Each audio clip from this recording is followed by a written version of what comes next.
Hey everybody, welcome back to The Long Game. I'm Brent Schafer along with Tyler Pearson. We are certified financial planners, recording, talking about conversations that we are having currently with clients in our practice. So, Tyler, what are we talking about today?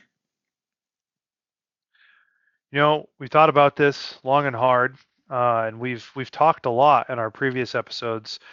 So we thought it'd be fun to show you guys one of the programs that we use, specifically our planning software that we use when we're doing retirement planning with individuals. And so I think, Brent, the plan is to pull that bad boy up and jump into a mock client scenario and kind of show you some of the tools we use and how they can add benefit to our clients' lives. Perfect. Okay, so Tyler and I, we are going to go rapid fire through this. We've got Jake and Emily Carter, just kind of who we picked. They're age 45. Granted, we can do this with anybody from age 20 through 99. But Jake and Emily Carter are who we are using. So Tyler, I need you to rattle off for me. Jake's salary, what do we got? Okay, Jake's working in high tech. He's making $165,000 a year. His wife Emily. Oh man, that's tough. She is a veterinarian making $210,000 a year. These are high income Okay, earners. perfect. High income earners. Social Security will be estimated. Jake, how much to the 401k? Well, they both, let's say they had some student loans getting out of college, so they started contributing 4% to get the match, which looks like the match is only up to 3%. But um, and then they forgot to change it when they got later into life, and so they haven't been saving as much as they probably should. Okay. I got that, made that safe harbor adjustment for you. Little Appreciate it. known Yeah. thing about Tyler, he's got a 401k specialty. You put him. Yeah. So, Okay. That's right. Yeah. okay. Brent likes to show his knowledge in the area just to impress me. Now, All right. 401k, mid-stage career, 40s. What do you want to pick? Well, if we get at kind of the theme we were going with earlier, um, you know, making good money, not saving a super high percentage of the money. What do you think? Probably 450 Ooh, thousand, okay, that somewhere in was there, high. I four was hundred going to go thousand. 250. Oh yeah, yeah. Sorry, 250 a Yeah. piece. That way it's the 450 500 total.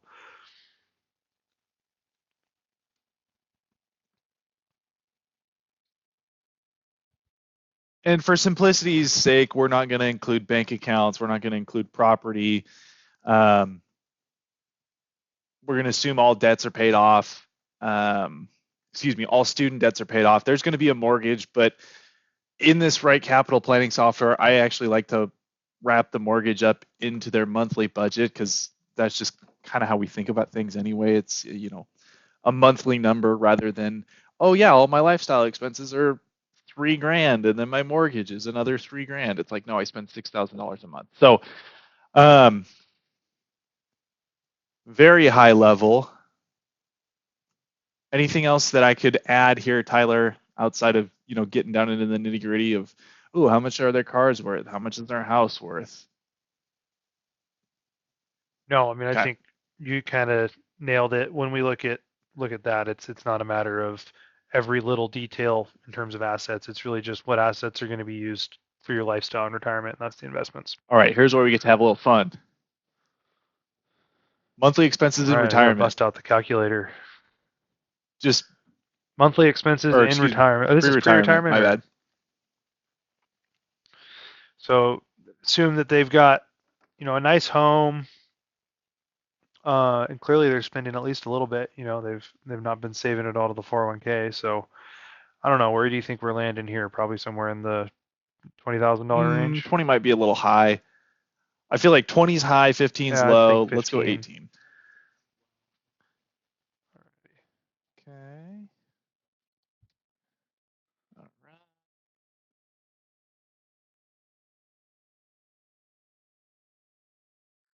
Retire at 67.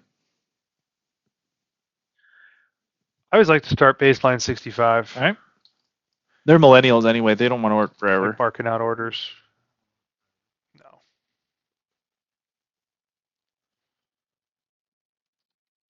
We'll go 15,000 Not in to get completely retirement. distracted, but I am not going to 1980 is include. millennial. Yeah. Yeah, I believe it. Somebody's got to fact check us there. Okay. Perfect. We're in.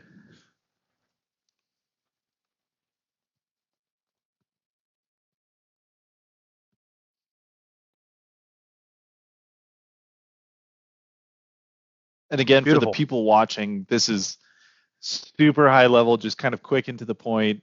We want to show everybody what the program can do. Okay. Now, let's change up their allocation. We're going to do 45. We're going to do a model 80. Then we'll do a model 60 in retirement. That's going to change the. There we go. And it's a little self-explanatory, but we work in models for a lot of people, and Model 80 is 80% stocks, 20% fixed income, 60 is 60% stocks, 40% fixed income. Fairly self-explanatory, but in case anybody missed that. Okay. So we've got our kind of proposed plan, getting the models correct and where they need to be. Um, 70, I would say, is a little low. Before we can kind of give it the sign off, that would be like, hey, we're touch and go at the moment. Um, you know, on average, you're probably not going to run out of money, but 70%, it's almost these Monte Carlo analyses. They're like kind of going off a cliff. It's like, man, it'll drop a percent here, a percent there, and then pretty soon, it goes to 50, and then you're at 5%. So we really like to go for 80 and above. 85 is good, and then obviously the higher the better. So Tyler, what levers do you want to flip here? Well, the easiest levers, I think, for their circumstances, their savings rate. Again, we don't have every little detail put into this particular scenario, but I think it's safe to assume they've got a little bit of room to wiggle the 5% up to maybe 7 or 8% of their So income, we'll go just to the 7. 401k. Okay, that gets us to 76. Here we go. So we're starting to climb.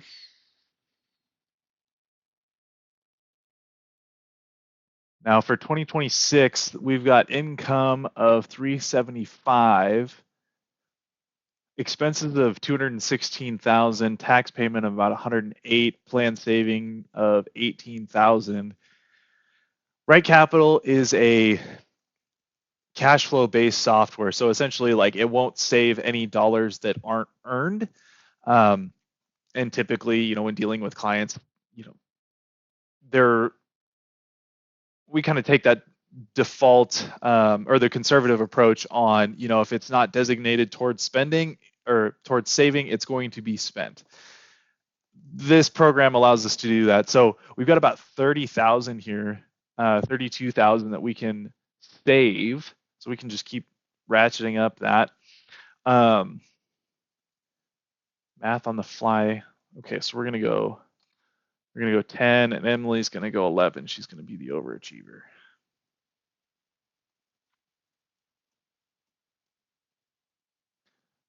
Okay, 84% success. What do you think about that?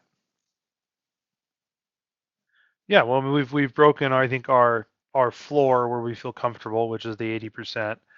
I know I like to have a scenario, at least one scenario for people that shows something around that 85% number, where we're confident that, hey, if we take these steps towards our goals, we feel comfortable that you're gonna, not run out of money in retirement. But the next level to that is not just looking at the Monte Carlo, but diving into the cash flows, and seeing at what point in their plan is there going to be heavier hits to the portfolio, and kind of looking at, hey, how much are we taking out of our portfolio in specific years? And if there's years where it's really high, 10% or so, those are what I would call kind of concern years, where if there's a market decline and you're taking a large sum out of your portfolio, that could be something that we want to keep an eye on. And typically those high distribution years, especially for those that retire before they start receiving Social Security, it's retirement before Social Security, and that's what you can kind of see here is you've got you know their goal lifestyle in retirement in future dollars, is 287,000 for the year, and since they have nothing coming in, they have to exclusively live off of their savings. That can be a big job for the portfolio to sustain. Let's see what their portfolio is. You kind of got it right there, Tyler. So their portfolio gets up to 3.7 million in 2045, so 20 years into the They're taking out future. about 360. Yeah.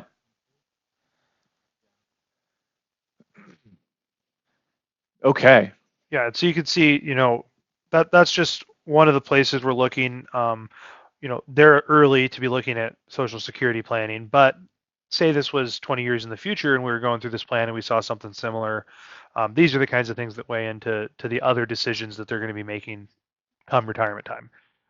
And one of them being, am I going to be taking Social Security right when I retire, or am I going to be taking Social Security a little bit later on? And then this program, runs a Monte Carlo analysis, and basically what that is 1,000 iterations of portfolio results, um, between now and at the end of the plan. Typically, we run these out to age 90. Um, Given the risk that they're taking, it's all stats and numbers heavy, but really that's what it is 1,000 random scenarios of portfolio returns, and at the end of the lifespan, do they have money in the portfolio? When we look at the cash flows, that is the average return. So it just kind of depicts one scenario. And then if they wanted to get just a little bit more into the weeds and stress test this, we've got the ability to do so. Now let's see if my internet will load here, but now we'll use this 85% success. I worked it out to 84, but here are a few levers that we can drop, that we can manipulate to kind of change things. So, if the equity markets drop immediately by 20%, their 84% goes to 80. Let's say Social Security is reduced. We'll go 30%. Got to do a lot of thinking here.